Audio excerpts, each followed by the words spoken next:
Kaya nga po tayo, we are men and women after God's own heart. But when it comes to Jeroboam, hindi niya po sinunod. At doon po nagkaroon ng marami pang pagpapalit sa kanya ng mga hari. 20 hari ang nagpalit-palit. Yung ang kanya po, 2 beses lang nag-rule. At yung sumunod po, puro iba-iba na ho ang nag-rule. Nawala po si Jeroboam. When I say Jeroboam, yun po yung sa north. Ito po maganda. Sa gitna po ng pagtalikod ng Israel o ng Judah sa ating Panginoon. Are you listening, church? Ito po makita natin, lagi po nagpapadala ng propeta ang ating Diyos. Si Jeremiah, ilan po si Jeremiah? Hindi po yung singer na grupo. Yun po yung sa Bible. Amen? Si Jeremiah, alam niyo po ba? Propeta siya ng South. At ang kanyang pinaproclaim ay dahil sa bagay na ito, kayo ay mawawala sa lugar ng Jerusalem. Dadaling kayo sa lugar ng Babylon. Galit na galit po yung mga hari sa kanya.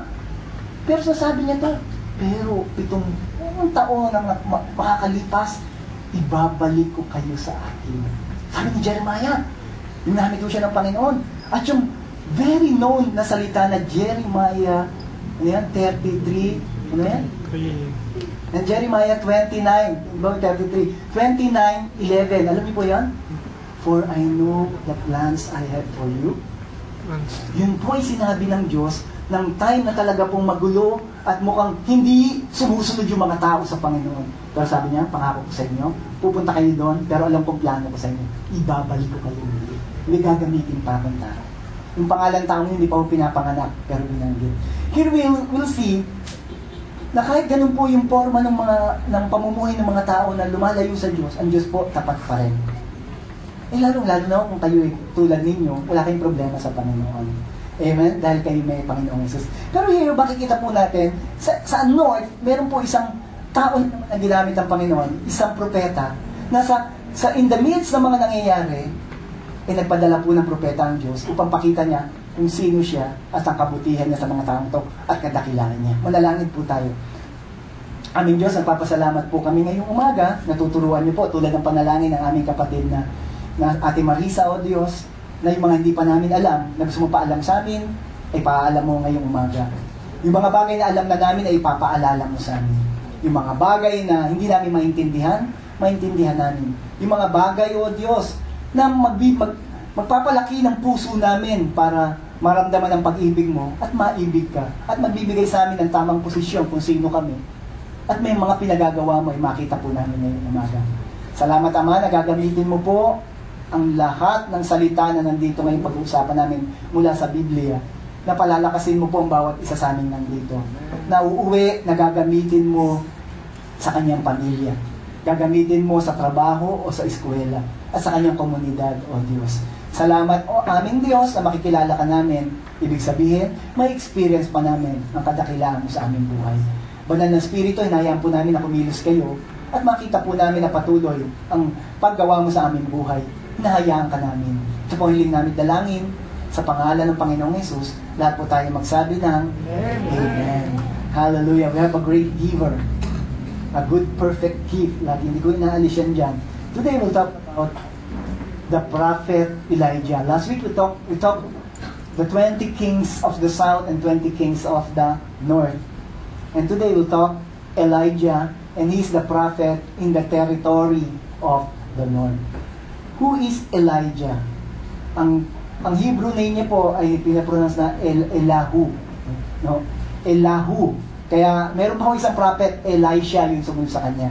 Elahu. At ito po, sino po si Elijah? Si Elijah is a prophet and he was first mentioned in chapter 17, verse 1. Napakahalaga po kasi ng first mention sa Bible.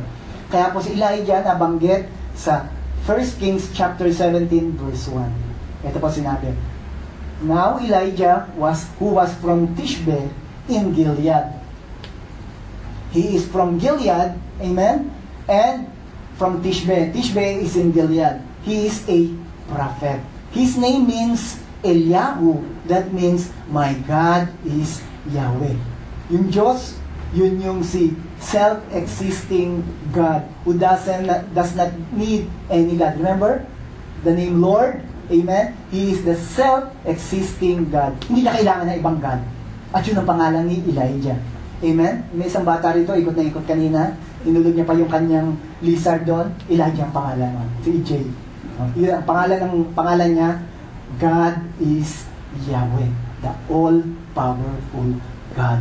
The great God. At yun po yung makikita natin sa buhay ni Propeta Elijah. When we say prophet, yung prophet po ay hindi po ito nagbibigay ng anong gusto mo mangyari sa buhay mo. Gusto malaman yung future mo para manghuhula, hindi po ganun ang prophet. Amen? Hindi si Manang Bola yung prophet. Ang prophet po ay sa Diyos nang gagaling yung word, sinasabi niya sa tao. At yung sinasabihan, take note, alam niya na yung sinasabi ng Diyos, kino-confirm nung prophet.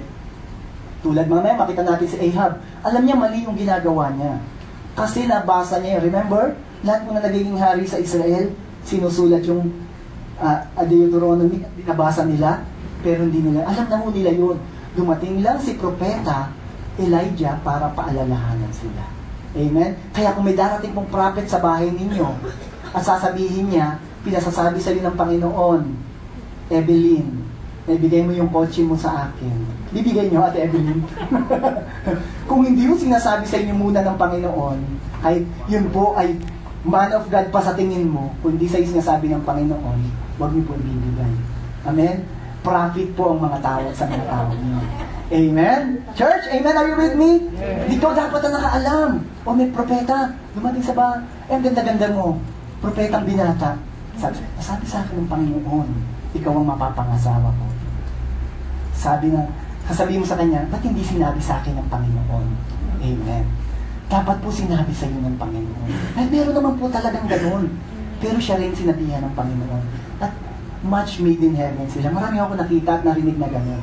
Pero siya rin kinausap ng Panginoon. Nakuha niyo po ako? Sinabi sa'yo, dumating. Sabi sa'yo ng Panginoon, bigyan mo ako 50,000.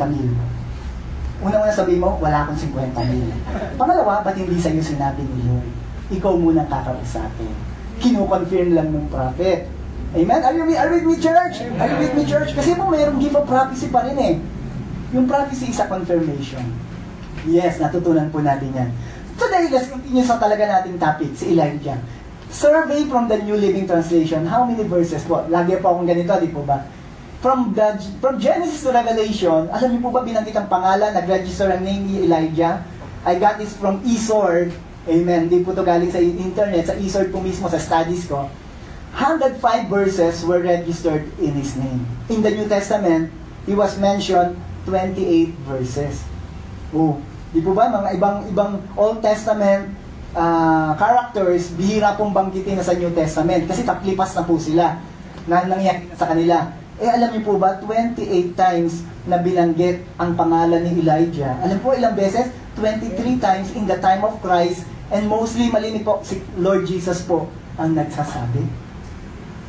Biruin niyo po, special mention siya lagi ni Christ, ni Lord Jesus Christ. Aba, nakipag-meeting place pa sa kanya si Lord Jesus Christ yung sa mountain, Mount of Transfiguration, remember? Nagpakita si Lord Jesus Christ kasama si Moses at saka si Elijah, mga prominenteng tao sa Hudyo. Nag-fellowship po silang tatlo. Amen? Moses representing the law and Elijah representing the prophets, the Old Testament. At nakatayo po si Christ dito at nag-uusap sila.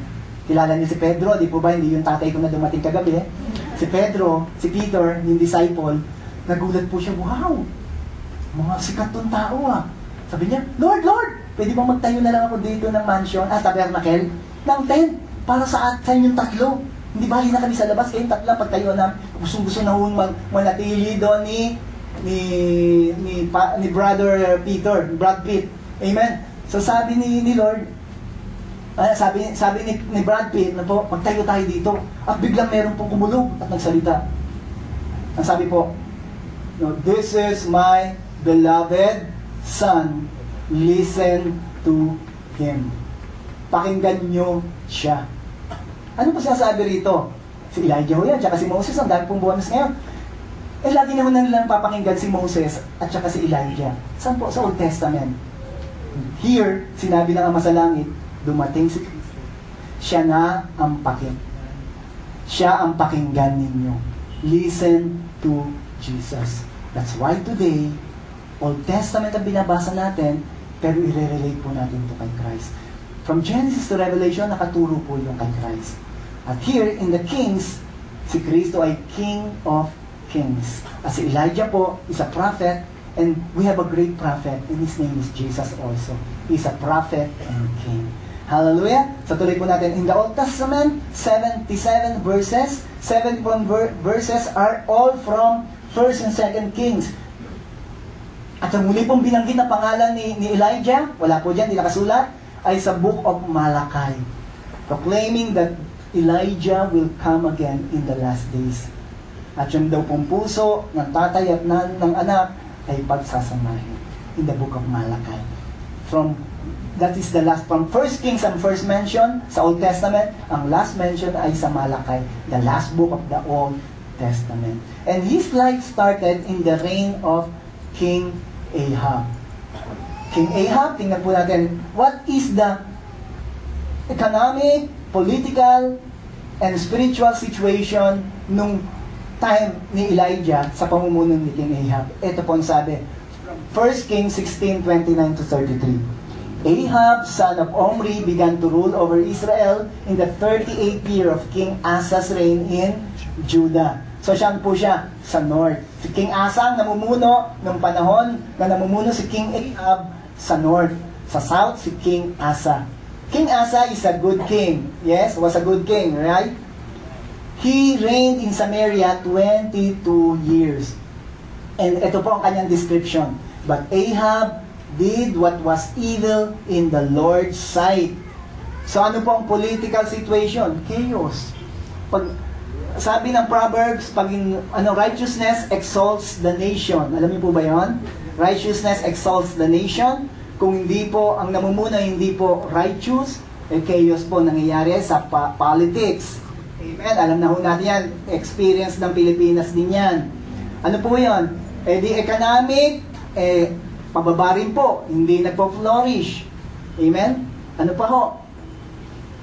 Spiritual, economic, at saka political, bagsak po lahat. Ito po ang sabi, even more than any of the kings before him. Sino po yung king before him? Jeroboam. Sabi, even Jeroboam, mas worse pa siya.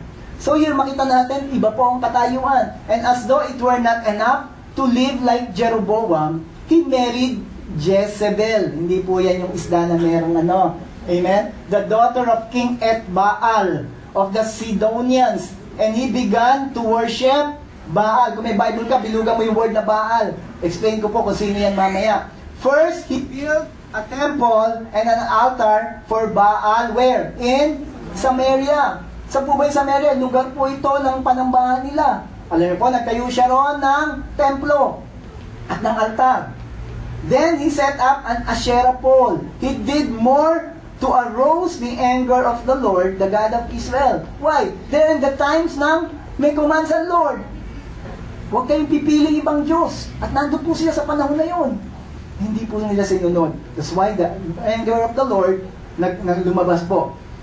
That any of the other kings of Israel be for him. Twice na sinabi, he did more dun sa king before him. Yung anger din, ganun din po. Dito makita natin, now here the reason why the great God sent Elijah. Sasabi ko sa inyo kanina, no? Ano pa rin yung grace ng Lord? Kahit na po, yung mga tao ay lumalayo sa Diyos, ang Diyos po, lagi nagpapadala ng mga means para mapalapit yung taong lumalayo.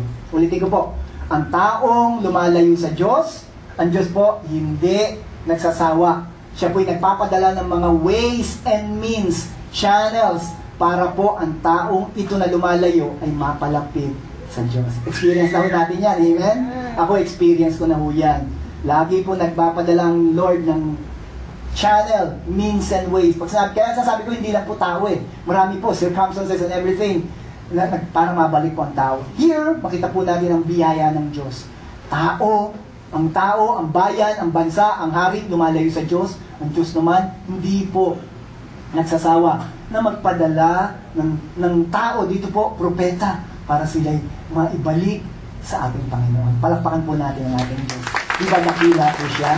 Amen? Kung ikaw ay lumayo nitong linggong ito, bakit ka pinadala ka ng Panginoon dito? Upang ang mga tao na magagamitin para mapalapit ka sa Panginoon ay masabi ang salita ng Diyos. Hallelujah! Amen po? So tingnan po natin. Let's see their encounter.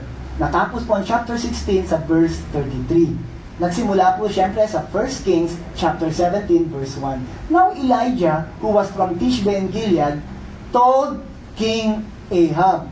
So si Elijah nakipag-usap po kay King Ahab. At ito po ang sinabi ni Prophet Elijah. As surely as the Lord lives, as surely as the Lord, the God of Israel, who's God? Israel. Amen? Si Baal po ba ang God ng Israel? No, it is God, Lord, Yahweh. Sabi dito, as surely as the Lord, the God of Israel lives, sa buhay ang Diyos, there will be no dew or rain during the next few years unless I give the word.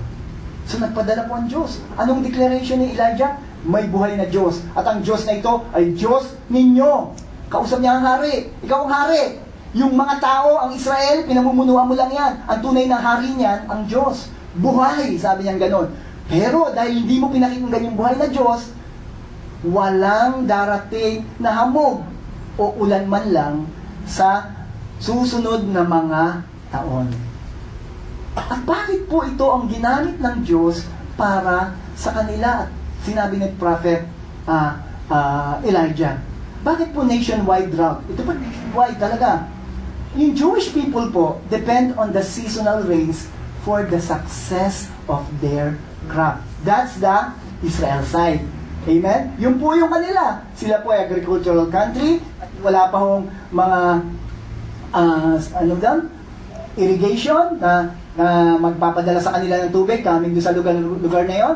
Kaya dumidepende po sila sa ulan. If the Lord didn't send the early rain in October and November, and the latter rain in March and April, there will soon be a famine in the land. So, hindi po nakikinig yung hari. Matindi pa yung ginawa niya kaysa kay Jeroboam. Nagtayo pa siya ng mga pinili niya yung ibang Diyos. Kaysa sa tunay na Diyos, nagtayo pa siya ng templo. Sabi, ayokong mapariwara ang bansang Israel. Gusto ko silang mapabalik sa akin. So, tuloy po natin ang story. So, in chapter 17, makita ko natin na may binanggit po na word na Baal. 17:3, chapter 17 verse 3. Kaya pinabilugan ko po sa inyo. Sino ba itong Baal na ito na pinili ni Ahab kaysa sa kay Yahweh? Ang pangalan ng Diyos natin, Yahweh, amen? At si Baal, yun po yung pangalan pinili ni Ahab. Baal is a Semitic word that means Lord, Master, or Owner. Amen? Ang counterpart na pangalan na ito ay Adonai sa Hebrew. Yun po yung pangalan ng God, di ba? Adonai, Lord. Ang ibig sabihin po noon, sinusunod mo, siya yung ikaw ang servant, at lahat ng ginagawa mo, ay lahat ng gusto niya paggawa sa iyo, yun ang gagawin mo. Pareho rin po, kaya lang po ito yung Semitic word. The Hebrew word ng counterpart nito ay Adonai. Owner, matindi po yun. Hindi na ikaw may-ari sa sarili mo. Siya na nagmamay-ari sa iyo. It was the chief god worshipped by the Canaanites at the time of Israel's entrance into the land. Nandun na po yan bago sila pumasok doon. Kaya nga sabi ng Panginoon, limasin nyo lahat yung nakatira dyan. Hindi ho nila nagawa yun. May mga natira. At yun po yung patuloy na tumutuligsa sa kanila. The head of the Canaanite pantheon of God was called El. Pareho rin po. Who was regarded as the father of 70 gods or Elim. The most popular of these gods was called Baal. Yung pinakasikat sa 70, marami po silang Diyos-Diyosan, yung mga Canaanites. Lahat yun ay tinatawag nilang El. Diba? Tayo rin po may tinatawag na Elohim. Yun po yung Diyos natin. Di po ba? Yung Diyos natin na plurality of God, He is God, Elohim. So tingnan natin, yung pinakasikat daw dito sa 70 gods na ito, pinaka-popular ay si Baal. Tuloy natin. Baal was the most popular because he was considered the god of fertility in all aspects of life, human, animal, and vegetable. na pag winorship nila